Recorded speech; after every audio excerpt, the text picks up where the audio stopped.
I talked about the support I have from my wife, Tamika, our children, Kyla, Klein, and Karsten, and how they all had a vote in my decision to run. And on election day, the people of Montgomery echoed that decision and elected me mayor of this amazing city. An amazing city that I'm extremely proud to be born and raised in, and one I call home. That night, I was both humbled and empowered by your overwhelming support. 4 years later, I stand here just as humbled and just as empowered, but because of you, I'm even more inspired to continue to do great things and make Montgomery an even better city to live in for everyone. I'm confident that we can create more small businesses, more minority-owned businesses, better schools, better opportunity, and safer neighborhoods. I'm energized to stand here this morning and tell you that I am Steven Reed and I'm running for re-election for mayor of our great city.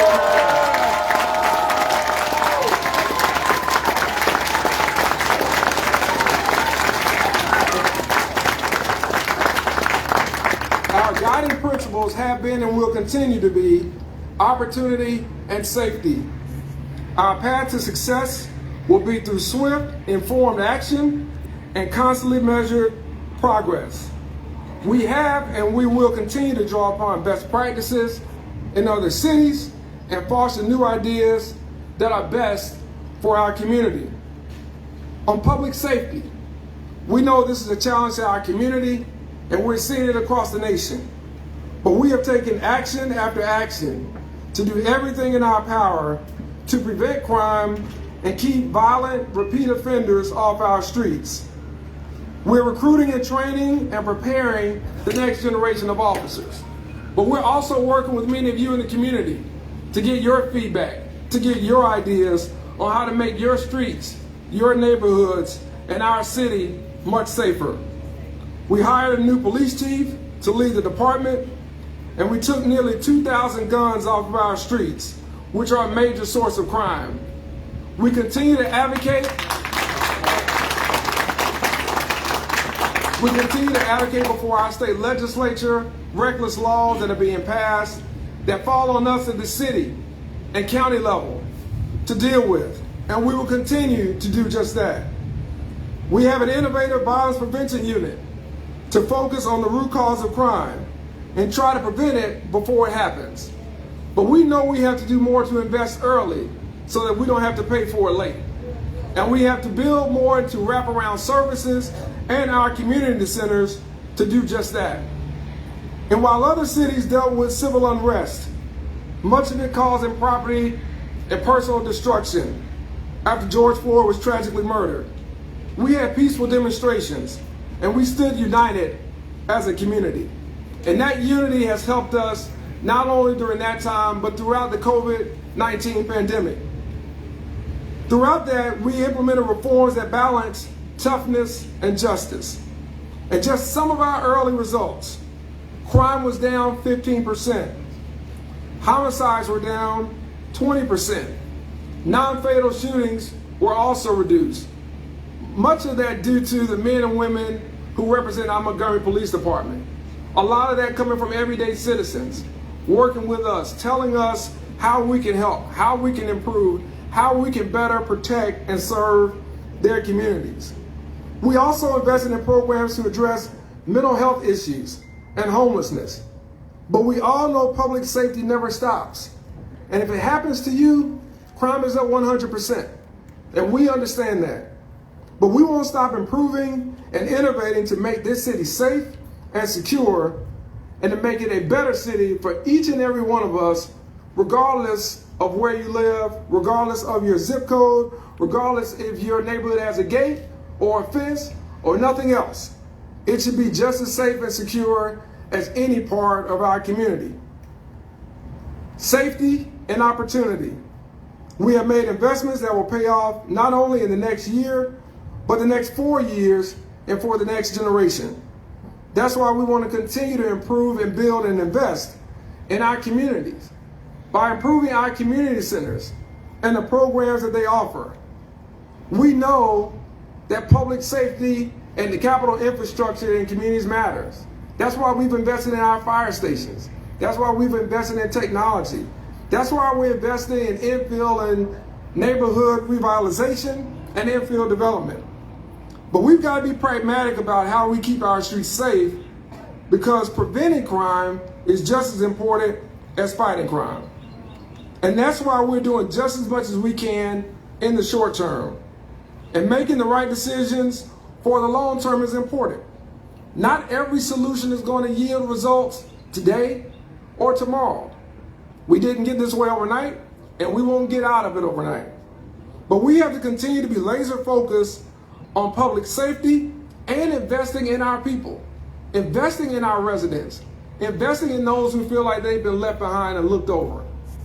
It's a challenge that requires ideas, but also action from all of us. Safety and opportunity. While financial ratings aren't sexy and they don't get the headlines when we talk about budget savings and financial management and our bond ratings, you can't improve safety and expand opportunity if you don't have any money, if your house is not in order. Our city's financial state is the strongest it has been in several decades. And what that means is we've saved taxpayers $20 million. We've given underpaid and dedicated police officers and firefighters, sanitation workers, street maintenance workers, and over a much needed double-digit salary increase.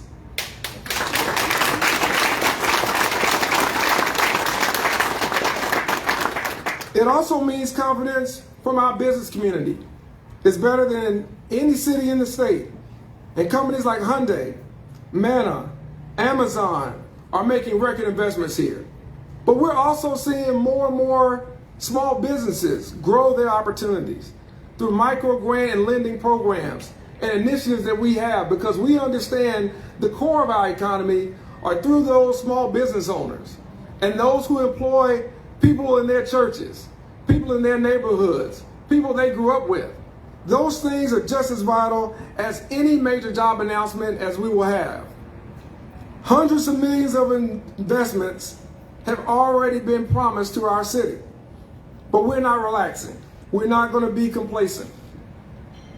When we look at the $1.7 billion that in 1 year alone, 2022, surpassed the city's record, and the 2,000 jobs that came along with that, those are things that have come out of partnership, not just with elected officials, not just with our city council, but with many of you working as a part of our team to help move this city forward. And so I want us to keep in mind the opportunity component here, because I've always been focused on the connection between education and opportunity. One of the first battles that we took on was passing a better school referendum, one that had not been done in almost 40 years in this city. And when we think about the impact it will have, not just in tens of millions of dollars in additional funding that it will bring to our community, but what it means for our students, our parents, teachers, and staff to understand they're going to have the tools to work with, not just be given the lip service of what they're expected to do without having the tools or the investment to do it. Montgomery has to be a great place to live, learn, and earn. And we have plans to invest more than just in our K-12 education. We want to invest in high-quality pre-K and in adult skills training so that those who are seeking to move up the economic ladder can learn the skills and can learn the trades that they need to better perform not only in our community, but for themselves and for their families. Now, we'll keep fighting to improve our public schools and revitalize neighborhoods across Montgomery so that everyone has improved opportunities. We improved our procurement process. We've improved areas throughout city government by restructuring in a way that is more responsive and more equitable for everyone in this city. Safety and opportunities. Make no mistake, we've had to make some tough calls and we've had to implement real change. Those stuck in the past don't like it, and they will never like it, because it's not what they're accustomed to, and it's not what they grew comfortable with. But we aren't here to make people comfortable. We came in on a mission to change city government, to make sure that we change the city, and to make sure that we change outcomes for those that voted us into office.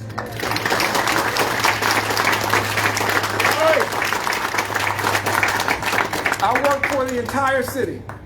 Those who vote, those who don't vote, and those who don't care to vote. But we work for them anyway, because we know doing the right thing is always the best thing.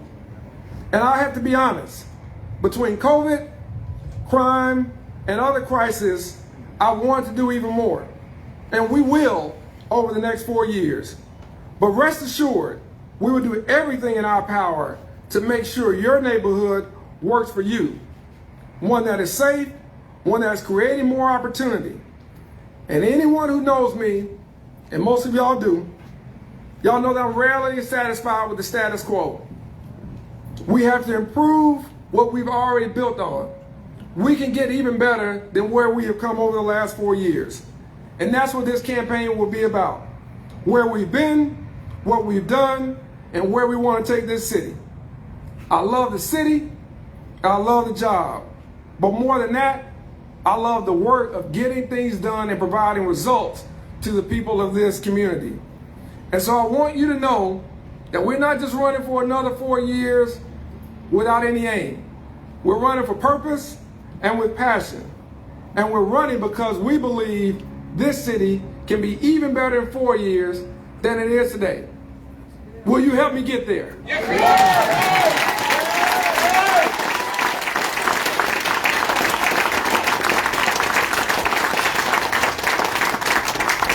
Well, with your help, I know there's nothing that can stop us. All right. And our potential is limitless in terms of what we do. And so I want to thank you again for coming out. More importantly, I want to thank you for your prayers for this administration over the last 4 years. I want to thank you for your steadfast support and your encouragement. And I look forward to seeing you out in this community over these next days and weeks as we talk about where we've been, but more importantly, what work there is left for us to do. Thank you so much, and may God bless you.